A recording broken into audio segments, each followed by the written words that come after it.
नमस्कार, मैं हूं शुभी मिश्रा और आप देख रहे हैं जोहार झारखंड। चलिए करते हैं बुलेटिन की शुरुआत और सबसे पहले आपको बड़ी खबर बोकारो से बता रहे हैं, जहां चास थाना क्षेत्र में कचरे गोदाम में भीषण आग लग गई है। जोधाडी मोड़ हनुमान मंदिर के पास की यह घटना बताई जा रही है। आग में गोदाम में रखा सारा सामान जलकर राख हो गया। गनीमत यह रही कि अगलगी की घटना में आसपास की दुकानें जलने से बच गई। अगलगी में करीब 35 लाख की संपत्ति के नुकसान की आशंका जाहिर की जा रही है। घटना की जानकारी मिलने पर फायर ब्रिगेड को सूचना दी गई, जिसके बाद 3 गाड़ियां आग बुझाने में जुटी है। अभी तक आग लगने के कारणों का पता तो नहीं चल पाया। मिली जानकारी के मुताबिक इस कचरे के गोदाम में पुराने किताब कॉपी, पेपर, कांच का सामान्य, लोहा सहित अन्य सामान की खरीदारी की जाती थी। आप तस्वीरों में देख सकते हैं कि आग कितनी ज्यादा भयावह है और कोशिश लगातार की जा रही है कि जल्द से जल्द आग पर काबू पाया जा सके। आग लगने की वजहों का अब तक पता तो नहीं चल पाया है, लेकिन तस्वीरों के माध्यम से ये हम समझ सकते हैं कि आग की भयावह कितनी ज्यादा है। आग की लपटें तेजी से आसमान की ओर बढ़ रही है और करीब 35 लाख रुपए की संपत्ति का नुकसान हो गया है। बड़ी खबर आपको बता रहे हैं बोकारो से, जहां फायर ब्रिगेड की 3 गाड़ियां इस वक्त जद्दोजहद में लगी हुई है कि जल्द से जल्द आग पर काबू पाया जा सके। हम लोग रात में ताला लगा के गए थे, सुबह सूचना मिला कि गोदाम में आग लग गया है, जिसमें हम लोग का 30-35 लाख का संपत्ति जल के लाख हो गया। पूरा सेट उट सब जल गया। क्या क्या चीज़ आप लोग करते थे? कॉपी, किताब, कार्टून, न्यूज़पेपर, यही सब लेते थे, प्लास्टिक। यहाँ से सूचना मिला, थाना से सूचना मिला, पीसीआर से, उसके आधार पर हम लोग आए।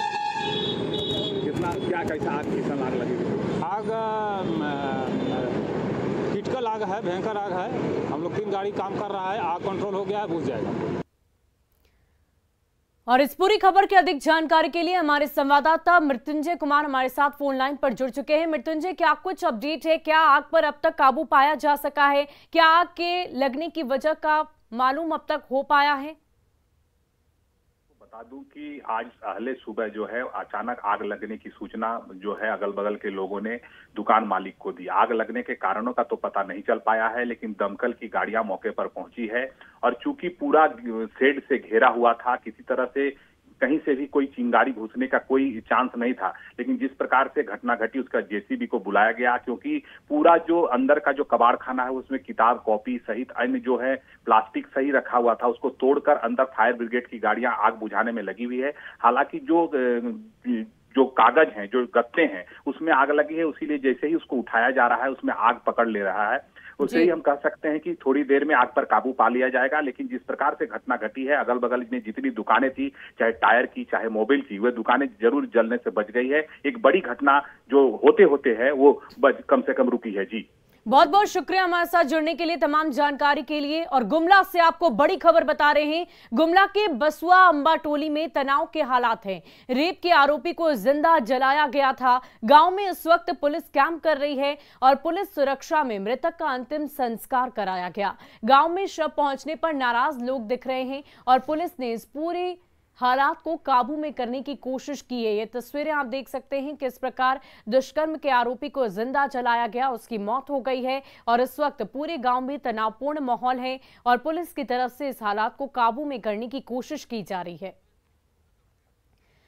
और इस पूरी खबर की अधिक जानकारी के लिए हमारे संवाददाता रुपेश कुमार भगत हमारे साथ फोन लाइन पर जुड़ चुके हैं। रुपेश, क्या कुछ जानकारी है? क्या अब भी गाँव का माहौल तनावपूर्ण बना हुआ है? क्या लोगों में अब भी आक्रोश है?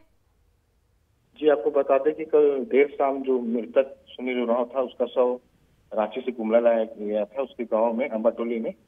वहां पे जैसे ही शव पहुंचा तो गांव की स्थिति पूरी फिर से एक बार तनावपूर्ण हो गई थी। लोग बेकाबू हो गए थे, लेकिन पुलिस लगातार इस मामले को लेकर के गाँव में कैंप कर रही है। तो पुलिस ने तुरंत स्थिति को काबू में किया और लोगों को मनाया, तब जाके लोग शांत हुए और पुलिस अपनी निगरानी में जो मृतक सुनील उरांव है उसका शव का अंतिम संस्कार कराया है। जी, बहुत बहुत शुक्रिया हमारे साथ जुड़ने के लिए, तमाम जानकारी के लिए। तो राजधानी रांची में आयकर विभाग की जांच लगातार दूसरे दिन भी जारी है।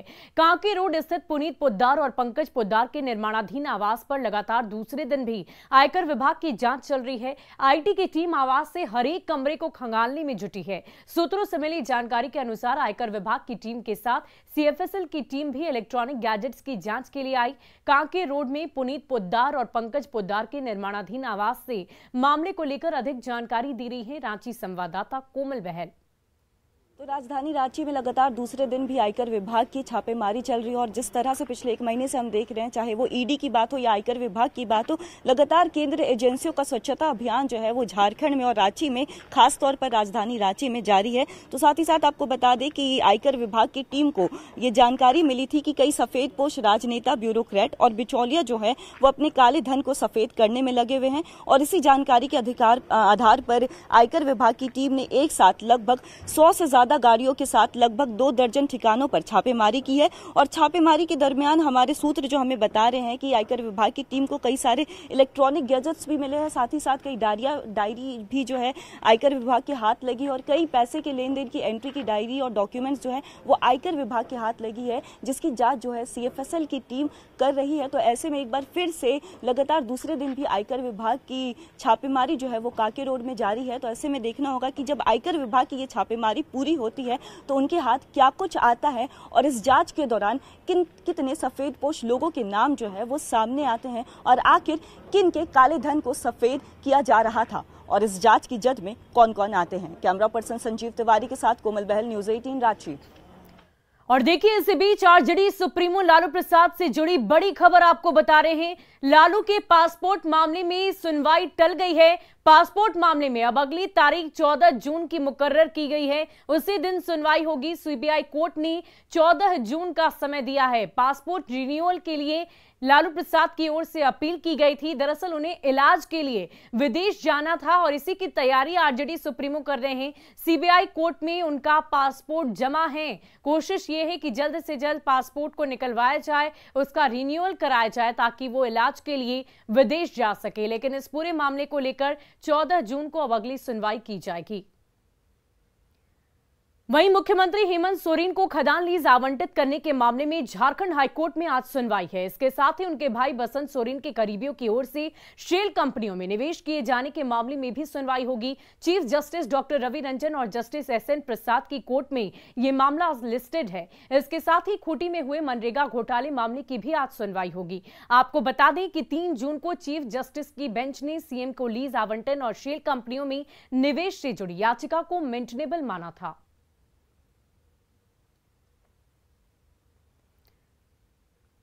वहीं झारखंड कांग्रेस के नेता और मांडर विधानसभा उपचुनाव के स्टार प्रचारकों में एक आलोक दुबे का अधिकारी को धमकी देने वाला ऑडियो वायरल हो रहा है। वायरल ऑडियो में आलोक दुबे धमकी के साथ अधिकारी को गाली दे रहे हैं। यही नहीं, किसी काम को पूरा करने के लिए उस पर दबाव भी दे रहे, बात नहीं मानने पर आकर पिटाई करने की भी बात कह रहे हैं।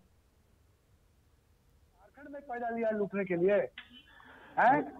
देखिए भाई, ऐसे सब घूसखोरी यही, सब घूसखोर सब यही पैदा लिए हो।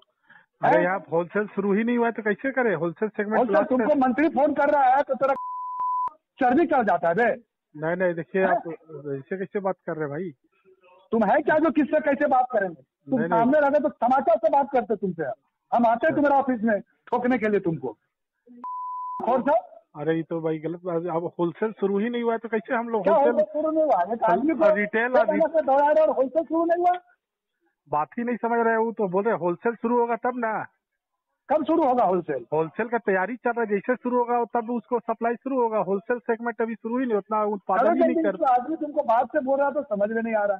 अरे वही तो बोले भाई, मंत्री जी का जो है उनका पहली बार आया है, भेज रहे हैं आज भेज रहे हैं इसको, हम इसका काम करिए आप।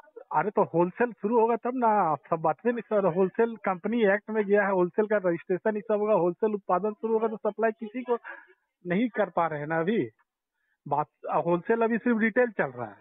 कब तक शुरू होगा होलसेल? हम लोग लगे हुए जितना जल्दी हो जाए। दीदी लोग का जितना सप्लाई नहीं कर पा रही है ना उतना। अभी इनको 100 टन माल कहाँ से ला के देने बताइए। और इस वायरल ऑडियो क्लिप पर जब न्यूज़ 18 ने आलोक दुबे का पक्ष जानना चाहा तो उन्होंने फोन ही रिसीव नहीं किया। लेकिन इस पर राजनीति जरूर तेज हो गई है। बीजेपी प्रवक्ता कुणाल सारंगी ने राहुल गांधी, अविनाश पांडे, राजेश ठाकुर, रामेश्वर उरांव को टैग करते हुए ट्वीट किया और सभी से सवाल पूछा कि क्या इस तरह की भाषा का प्रयोग करने वाले आलोक दुबे का आप लोग समर्थन करते हैं?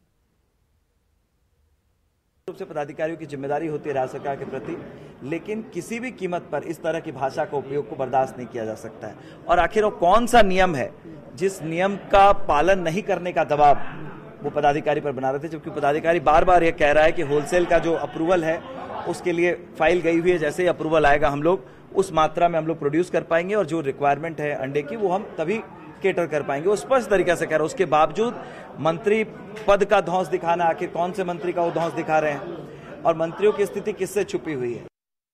वहीं जमशेदपुर की सिद्धगोड़ा शिव सिंह बगान पोस्ट ऑफिस रोड के रहने वाले मनप्रीत पाल सिंह की हत्या के 24 घंटे बीत जाने के बाद भी पुलिस अब तक अपराधियों को गिरफ्तार नहीं कर सकी। परिजनों ने अपराधियों के गिरफ्तार नहीं होने तक मनप्रीत का शव को लेने से इनकार कर दिया है। मृतक मनप्रीत का शव टाटा टीएमएच के शव गृह में रखा गया, अब तक पोस्टमार्टम नहीं हो पाया। बता दें कि बुधवार को अपराधियों ने मनप्रीत के घर में घुसकर ताबड़तोड़ गोलियों की बौछार की थी, जिसमें 3 गोली मनप्रीत को लगी और मनप्रीत के अस्पताल में इलाज के दौरान ही मौत हो गई थी। अभी देखिए कल रात भर क्या होता है, कल अगर अरेस्ट नहीं हुए तो कल भी पोस्टमार्टम नहीं होगा। यहाँ पूरा समाज बैठा हुआ है। आज 10 बजे फैसला लिया है कि जब तक ये पोस्टमार्टम तभी कराएंगे तब तक शूटर सब अरेस्ट हो जाएंगे। और राजधानी वासियों के लिए एक अहम खबर, रांची के बूटी जलागार में आज सम्प की सफाई होगी। इसे लेकर पेयजल एवं स्वच्छता सर्वेक्षण वितरण प्रमंडल की ओर से जानकारी दी गई है। इसके मुताबिक सुबह 8:30 बजे से लेकर शाम 6:30 बजे तक सम्प की सफाई की जाएगी और इस दौरान टाउन लाइन और रातू रोड लाइन से संबंधित इलाके में जलापूर्ति नहीं की जाएगी। साथ ही शहर की करीब 10 लाख की आबादी आज पानी से वंचित रहेगी। बूटी जलागार से अधिक जानकारी दे रही है रांची संवाददाता कोमल बहल। रांची की करीब आधी आबादी की प्यास बुझाने वाली बूटी जलागार में सम्प की सफाई हो रही है। इसकी वजह से करीब 7 लाख आबादी को पीने का पानी जो है आज नहीं मिल सकेगा। लोकेशन वाइज अगर हम बात करें तो टाउन लाइन और रातू रोड लाइन से शुक्रवार को संबंधित इलाके में जलापूर्ति नहीं होगी। पाइपलाइन बंद रहने की वजह से नल पर निर्भर रांची के लोगों को पीने का पानी नहीं मिल सकेगा। हालांकि इस भीषण गर्मी में लोगों को पीने के पानी में ज्यादा दिक्कत ना हो इसके लेकर के संबंधित इलाकों में जल बोर्ड की तरफ से कल जलापूर्ति कर दी गई थी। साथ ही साथ आपको बता दें कि बूटी जलागार में सबसे पहले पानी का ट्रीटमेंट होता है और उसी के बाद वो फिल्टर पानी हमारे घरों तक पहुंचती है। लेकिन पिछले कुछ दिनों से चूंकि सम्प की सफाई नहीं हो पाई थी तो कहीं ना कहीं पानी के प्रदूषित होने का खतरा जो है मंडरा रहा था। इसलिए जल बोर्ड ने ये फैसला लिया है कि सम्प की सफाई जो है वो की जाए। तो आज सुबह करीब 8:30 बजे से सम्प की सफाई करने का कार्य जो है वो शुरू हो गया है। कैमरा पर्सन संजीव तिवारी के साथ कोमल बहल, न्यूज़ 18 रांची। वहीं धनबाद की धरती से निकलने वाले जिस कोयले से लाखों करोड़ों घरों में बिजली पहुंचती है और बिजली के मोटर से पानी निकलता है, वहीं धनबाद का झरिया खुद प्यासा है और लोग यहां खदान की तरह पाताल में पानी की तलाशते हैं, क्योंकि यहां पहुंचने वाली सभी योजनाएं सिस्टम की पाइपलाइन में फंसी हुई है।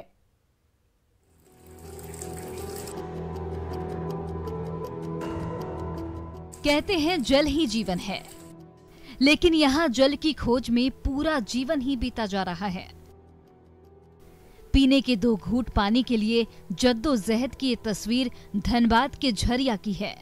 वही झरिया जहाँ की धरती कोयला उगलती है, लेकिन पानी के लिए सोध जंग लड़ रहे हैं। यहाँ 2 बाल्टी पानी का इंतजाम खदान से कोयला निकालने से भी ज्यादा खतरनाक है। झुलसाती धूप में घंटों की कड़ी मशक्कत के बाद कहीं जाकर पानी नसीब होता है, क्योंकि यहाँ तक पाइप से पानी पहुँचाने की तमाम व्यवस्था अब तक सरकार और सिस्टम के पाइपलाइन में ही फंसी है, जिससे लोगों में भारी नाराजगी है। यहाँ कोई हम लोग को अभी तक पानी का साधन नहीं मिला है ना। जितना भी विधायक सांसद सब जब चुनाव आता है तब बोलता है कि पानी का कनेक्शन मिलेगा, घर घर मिलेगा, लेकिन चुनाव जीतने के बाद फिर सब भूल जाते हैं। क्या बच्चे और क्या महिलाएं, सभी यहाँ सुबह से ही बर्तन और गैलन लेकर सुरंग में पानी के लिए पहुँच जाते हैं। करीब 50,000 की आबादी हर दिन पीने के पानी का ऐसे ही इंतजाम करती है। एक जगह तो कुछ लोग यहाँ से गुजर रही पानी की पाइप से जुगाड़ से पानी भरते दिख गए, तो दूसरी ओर हादसे को दावत देकर बच्चे हलक को सूखने से बचाने का प्रयास करते दिखे। देखिए कि कैसे ये बच्चे हौज में नीचे जाकर फिसलन भर जगह पर खड़े होकर पानी का इंतजाम कर रहे हैं। एक छोटी सी चूक बड़े हादसे का कारण बन सकती है। झरिया बाजार, भौरा, कुजामा और सुदामडी जैसे इलाकों में पेयजल का बड़ा संकट है, लेकिन झरिया विधायक तकनीकी कारणों का हवाला दे रही है।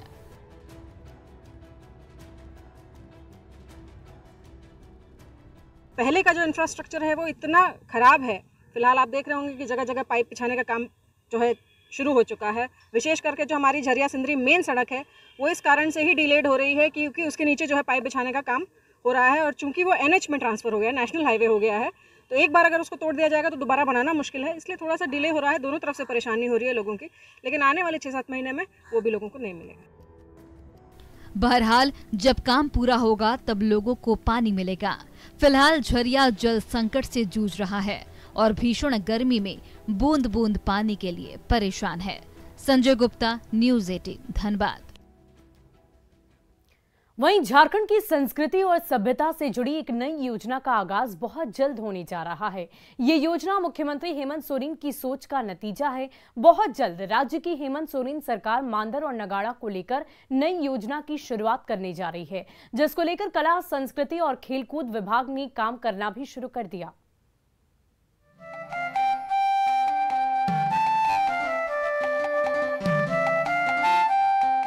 झारखंड में मांदर और नगाड़ा ही आदिवासियों की परंपरा और पहचान है, सभ्यता और संस्कृति है। लिहाजा इस संस्कृति से झारखंड को जोड़े रखने के लिए हेमंत सरकार एक नई योजना की शुरुआत करने जा रही है, जिसे मुख्यमंत्री का ड्रीम प्रोजेक्ट भी माना जा रहा है।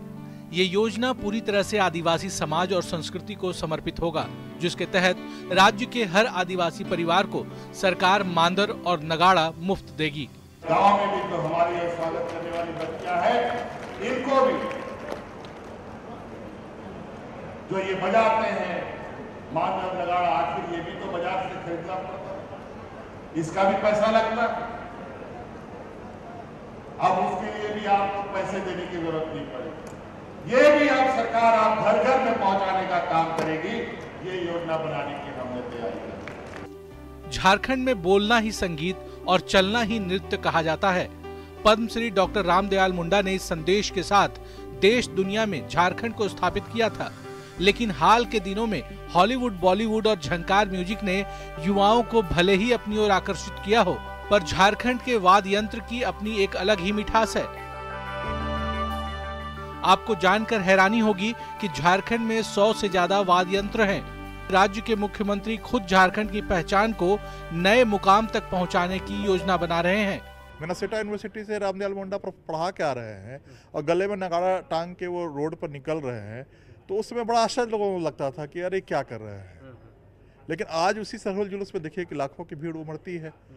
तो वो शुरुआत करने की बात है कि अगर वो नगाड़ा और मांदर पहुंचेगा हर घरों में, जिसकी तीसरी पीढ़ी शहरों में जाके भूल चुकी है उन संगीतों को, तो स्वाभाविक है कि वो रूट्स की और वापसी की एक बात कही जा रही है। झारखंड में कोई भी पर्व हो, त्योहार हो, शादी हो या पूजा पाठ, बगैर मांदर और नगाड़े के संपन्न नहीं हो सकती। मांदर की धुन पर नाचते झूमते लोग आपको शहर से लेकर गांव तक दिख जाएंगे। तीसरी पीढ़ी इससे जरूर दूर हो रही है, लेकिन हेमंत सोरेन की इस नई योजना से उम्मीद है कि नई पीढ़ी पश्चिमी संगीत को छोड़ झारखंड की संस्कृति और सभ्यता को आगे बढ़ाने के लिए आगे आएगी। अविनाश कुमार, न्यूज़ 18, रांची।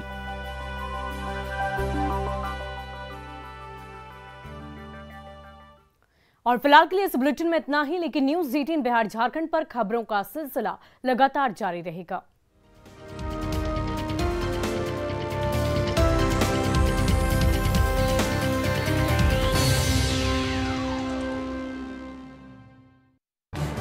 इस न्यूज़ हेडलाइन